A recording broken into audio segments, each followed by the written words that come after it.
I like data. I like the numbers. I never used to. I always was someone that would never look at the numbers and just, I didn't want to go through all that. And since, later in life, you come to realize you were wrong a lot and that the numbers are right. The numbers do often tell a greater truth than what we perceive or what we think emotionally. So, someone once said to me, suspend disbelief.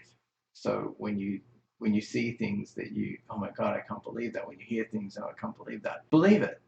And sometimes the numbers tell you that the reality you think exists isn't the one that actually holds true.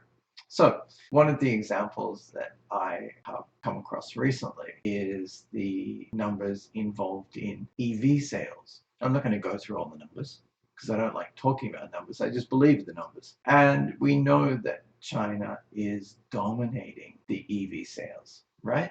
We know that they gave a 30% price cut recently to their EVs to increase sales abroad, I think in South America. So we know that the Chinese are going to dominate Asia, South America, and then Europe.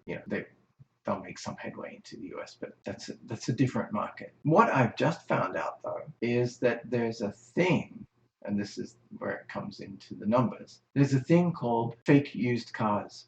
Yeah, who knew that was a thing? Suspend disbelief.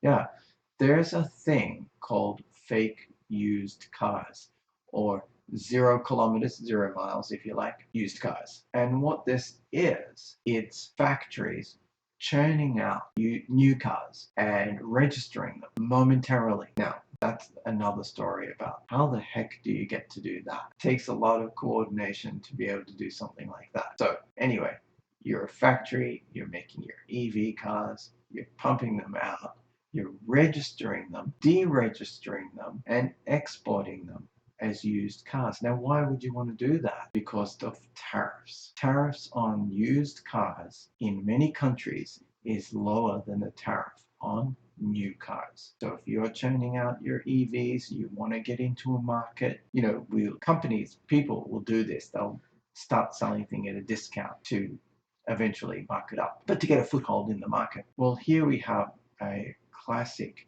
case of that. Used cars, not used, are being sent to other countries to dominate I'm talking EVs, but probably other cars as well.